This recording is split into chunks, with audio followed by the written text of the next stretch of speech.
Chloe, otherwise known as Princess Aspian, and welcome to my channel.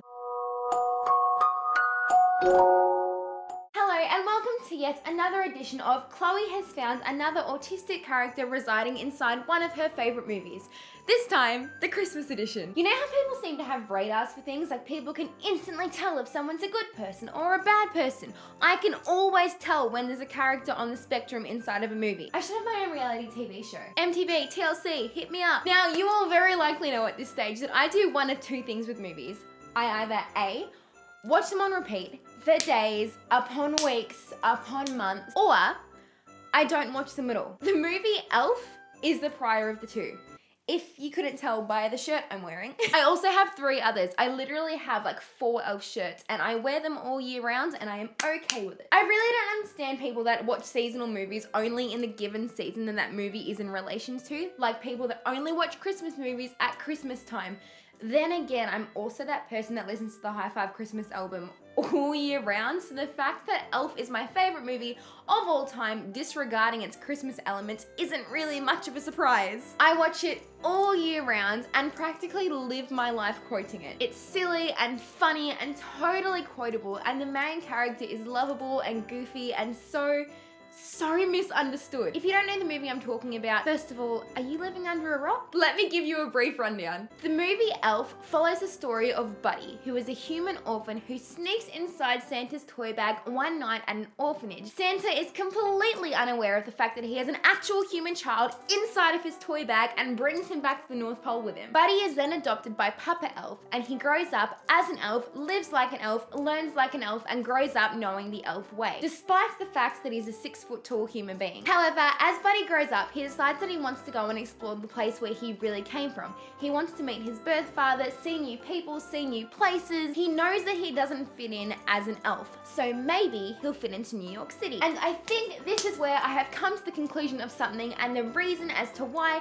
this is one of my favourite movies of all time, and particularly as to why the main character is one of my favourite characters of any movie of all time. Buddy is so similar to myself. I know, how narcissistic can I possibly be? Bear with me on this one. Ever since this movie first came out, people have been referring to me as that weird Will Ferrell character from that Christmas movie who acts like a 4-year-old / cheater on steroids. I mean, they're not wrong. Buddy the Elf is childlike and weird and quirky and totally out of the box. He's so misunderstood and he goes to a place where the way that he thinks and acts and presents himself is deemed really odd. He's come from a place where the way that he thinks and acts and presents himself is deemed really odd. He's different and strange at times. He takes things way too literally. Do you know how long it took me to get that world's best cup of coffee joke in that film? A package of sunshine and ravioli. Macaroni, if you want the thing you love. You did it! Congratulations! World's best cup of coffee. I actually had to have several people explain it to me, because why would you say that you have the world's best cup of coffee if you haven't got the world's best cup of coffee? He's painfully honest and has a deep, profound special interest that is completely unshakable. Sound like anyone you know? And thus, I come to my final conclusion. Buddy the Elf is on the spectrum. But as we've previously discussed, all the best people are. Buddy's naive, childlike spirit is portrayed throughout the film in ways that are deemed as funny and comical and it uses good comedic value. People tease him and treat him really nastily, but Buddy never strays away from who he really is. He never strays away from his Christmas spirit. Buddy never once tries to change himself, and he never lets the negativities of the world bring him down. Despite all of these people saying, you can't be like this, you can't act like this, you have to be a certain way that society is putting upon you, he still remains that silly, fun-loving, chocolate, maple syrup, spaghetti-loving person. He sings loudly and loves hardly and does everything with way more spirit than most adults could even begin to comprehend. But at the end of the film, he's accepted for who he is. Instead of Buddy changing for those around him change for Buddy. They see that maybe having a bit too much fun and maybe singing a bit too loud and maybe loving a bit too hard and maybe being yourself isn't such a bad thing. For a movie that's sole purpose was a bit of a Christmas family giggle, I genuinely see so much heart inside of it, and I honestly think that there's a lot that we can learn about ourselves and each other and people on the spectrum from this movie. Life on the spectrum can be really difficult, and it can be really, really hard to remain true to yourself and to not let the negativities and the impact of the world bring you down.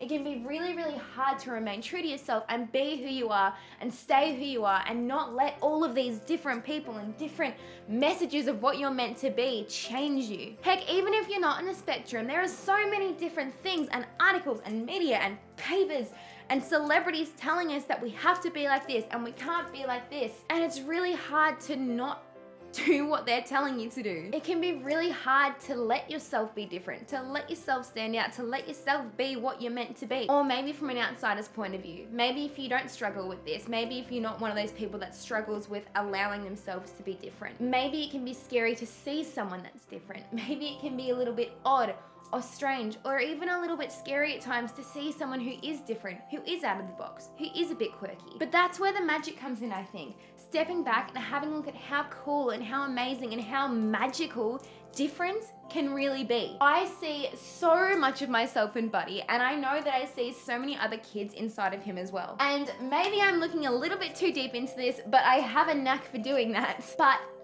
maybe, just maybe, it's showing us that it's okay to be who you are. Maybe it's showing us that it's okay for other people to be who they are. Maybe it's showing us that if you are a little bit quirky and you are a little bit odd and you are a little bit different, it doesn't mean you're a cotton-headed-ninny-muggins. Basically, I think we just need to take out of it this. Treat every day like Christmas. Have that Christmas spirit in you all year round. Tell yourself that it's okay to be different. Tell yourself that it's okay for other people to be different. As I say, and I have said this so many times before, but if we weren't different, if we weren't ourselves, if everyone was the same person, the world would be so boring. It would be so colorless and so bland and so not magical. Treat every day like Christmas. Smile lots and laugh lots and love hard and do things with passion. Maybe, just maybe, we all need a little bit of Buddy's Christmas spirit in our lives. Anyway, that is all I've got for this video. Thank you guys so much for watching, and I hope you have such a Merry Christmas, and I will see you guys very soon. Bye!